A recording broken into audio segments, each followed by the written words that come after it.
Hey guys, welcome back to Landscape Alert, where this week I am going to show you how I'm designing this existing house and the backyard to it, which happens to be next to a woody area, in fact next to a forest, in a forest actually. So we are going to be redesigning the backyard only of this specific property. And to show you a little bit of what's going on here, I took some video and I'm going to show you what we are working with currently at a state and what the end goal is as the design already shown.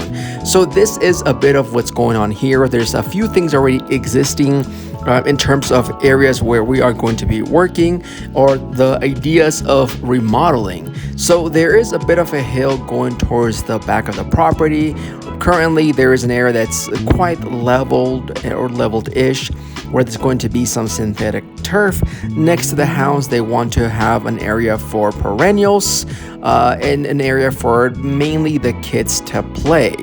At the same time, there is an area where there is a gap between where you have a deck and the fall in the back, as well as having another area where it's going to be a large retaining wall. So now that you kind of saw what we're working with, here is what I'm starting with.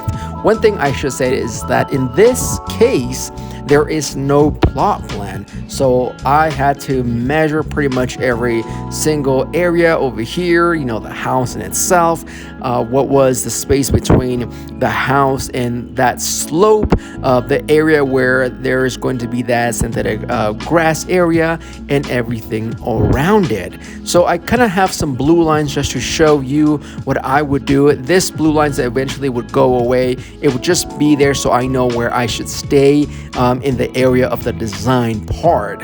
From that point on, since I already have some of my notes, I will start using those to kind of write and draw the rest of the areas. Like in this case right now, you have the area for those some of those perennials that are going to be installed right next to the house, and some edging that's going to divide that area and the synthetic turf. So you kind of see how I do a bit of my lines here. I'll do some of the straight lines, some of my curves and everything else, and then I start to kind of draw where I want to have that dry river bed. Now the reason why we want to do this dry river bed in this case is because there is going to be water coming down from that slope. It's going to happen, and it happens as is. So we don't want to move too much of that slope in itself, but we want to keep that water in this driver bed, which we are going to be doing about 3 to 4 feet, where it's going to be a nice swell where it's going to be able to catch a lot of this water.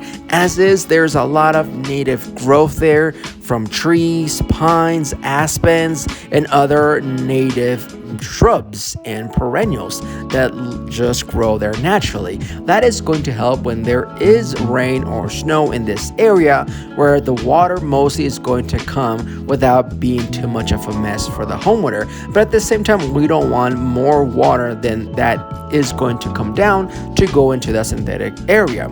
As is, they kind of want to wrap this area around with synthetic turf just to kind of have the kids kind of play right next to it. At the same time, there's this area there you kind of see in right now where they want to have an area where it's a bit more level than it is. And in order to create that, there is going to be required a wall. In this case, they want to keep it very native to the area. So one of the suggestions that I give them is to have a boulder wall. And that's exactly what is going to happen. As is, they have a boulder wall that was built with, I would say, large cobblestone, somewhere between the area of 12 to 24 inches, where it can work as long as it's done correctly. Keep in mind that I'm showing you the design of this and not the actual installation of this. So, of course, it's going to be a bit different. If you want to see the installation part, that might be a good idea, especially if you are working with your own design. I only show you designs because that's kind of what I do, even though I do know how to do the work. But this is mainly to give you ideas as to what you should think if you are going to be redesigning or working on your yard, front, back, that sort of thing, back and so forth. But one of the things that we want to do is that we want to have anything next to the house to be positive in terms of water away from the house. So we would essentially remove some of the soil, add a bit of road base to kind of have this, or sub base for the synthetic turf, and make sure that the water would flow away. At the same time, that water would go into that driver bed that I was talking about earlier. It's going to go towards the garage, and you probably won't see it there, but there is a garage here and towards the other side next to the deck. That's where the water is going to go. And so right now you see how I'm just kind of drawing out the details of this area, adding just more stuff here and there as to what's going to need it, you know, the cobblestone and kind of the area, just to kind of make sure that in my case I want to show that it's going to be some curves like natural, you know, that's just how it is in this case. I'm adding some boulders to show that there's some steps, and I'm adding just some other detail for the synthetic turf.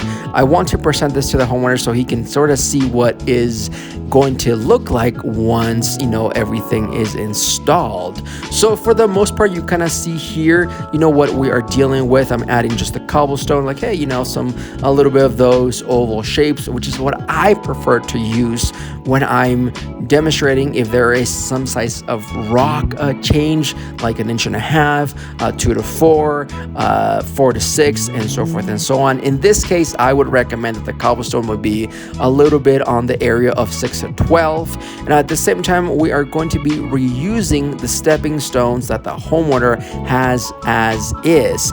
Those stepping stones are going to be removed there on the side of the garage and are going to be put in the actual turf in itself, which is going to make it look even nicer. After that, if the homeowner wants to put back maybe say a play set or an area for a sandbox, that's up to them.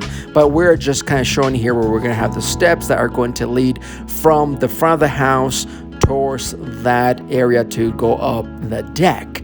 And overall, that is the design. It's not super complex in itself, but it will show that there is going to be a bit of a change from what it is now to what's going to be going on in the future. So that is pretty much it for this design. What do you guys think about this? Is this something that you guys like? Let me know in the comments below. Let me know if this is something that you find interesting. And if you are working on your own home, let us know, or let me know over on Instagram, where you can tag me or, you know, send me a message to kind of see what you're working with. I would like to see what's going on with your design. But overall, this is it. I'm kind of showing the existing trees just so you can kind of see what's going on here. But there is the design. If you want more tips of driver beds, I've made other videos on that topic, which you can always look on my previous videos. But anyways, guys, that is the end of the video. But don't forget the model here, which is Dream Design Create. And we would appreciate all that YouTube stuff, you know, like, subscribe, all that good stuff. Anyways, guys, take care of yourselves, and we'll see you guys on the next video. Goodbye.